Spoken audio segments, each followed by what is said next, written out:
Hello बच्चों, चलिए प्रश्न को पढ़ते हैं और समझते हैं। जब हम किसी वस्तु को देखते हैं तो रेटिना पर बना प्रतिबिंब वास्तविक होता है, आभासी होता है, वस्तु के सापेक्ष सीधा होता है, वस्तु के सापेक्ष उल्टा होता है। तो बच्चों में ये चार विकल्प दिए हैं और इनमें से हमें सही विकल्प का चुनाव करना है। प्रश्न को हल करने से पहले प्रश्न के लिए हम मुख्य अवधारणा लिख लेते हैं बच्चों। तो देखो, प्रश्न की मुख्य अवधारणा क्या होगी। मुख्य अवधारणा में बच्चों हम प्रतिबिंब के बारे में लिखेंगे। देखो कि रेटिना पर बना प्रतिबिंब कैसा होता है। तो बच्चों इसी बात को हम लिखेंगे कि रेटिना रेटिना पर बना प्रतिबिंब पर बना प्रतिबिंब सदैव सदैव वास्तविक सदैव वास्तविक तथा उल्टा बनता है बच्चों, तथा उल्टा बनता है। यह बात बच्चों आपको याद रखना पड़ेगी, बनता है। ठीक है ना, इसको बच्चों मैं थोड़ा ठीक कर लेता हूँ। तो आप सदैव याद रखें कि रेटिना पर जब भी प्रतिबिंब बनता है, जब वास्तविक तथा उल्टा बनता है। ठीक है बच्चों, उल्टा बनता है। तो यह बच्चों आपको बात याद रखना पड़ेगी। ठीक है, अब देखिए इस बात को हम समझ भी लेते हैं बच्चों कि यह क्यों होता है, ऐसा बनता है।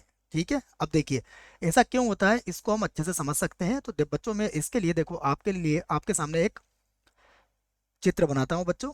इसको हम एक चित्र के माध्यम से समझेंगे। देखिए यहाँ पर मान लीजिए हमारे पास नेत्र है बच्चों, ये हमारा नेत्र का लेंस है। ठीक है, अब यहाँ पर कहीं पर वस्तु रखी हुई है। यहाँ पर एक वस्तु ले लेते हैं हम, ए बी। ठीक है, ए और बी हमने एक वस्तु ले ली यहाँ पर। ठीक है बच्चों, अब देखिए क्या होगा कि मान लीजिए ए से एक किरण अक्ष के समांतर चलती है। ठीक है, तो ये अपवर्तन के पश्चात कहाँ जाएगी बच्चों, फोकस से होती हुई चले जाएगी। तो इसको यहाँ पर हम फोकस ले लेते हैं। ठीक है, एक किरण बच्चों हम इसके ध्रुव से निकलती है, और जो ध्रुव से निकलेगी बच्चों वो क्या होगी, वह बिल्कुल सीधी चली जाएगी। ठीक है, यही बात बच्चों बिंदु बी से होगी। बिंदु बी से एक किरण, या किरण कुंज भी बोल सकते हो बच्चों आप, यह फोकस से होती हुई जाएगी।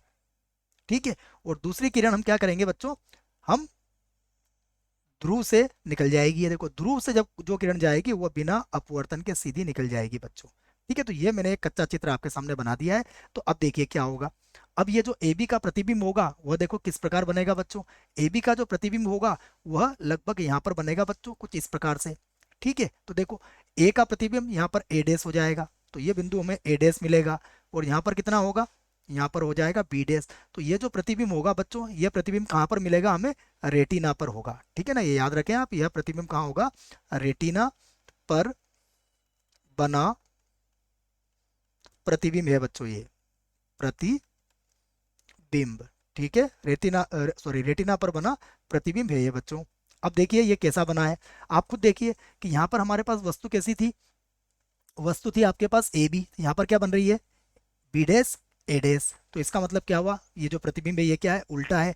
और चूंकि बच्चों यह नेत्र लेंस के पीछे बन रहा है, इसका मतलब क्या होगा, ये वास्तविक होगा। तो हम यहाँ पर कह सकते हैं, अब हमारे विकल्पों में देखो, विकल्प ए हमारे पास क्या है, वास्तविक होता है, तो ये बिल्कुल सही विकल्प है। तो अगर वास्तविक होगा तो आभासी नहीं होगा, तो ये विकल्प हमारा गलत हो जाएगा।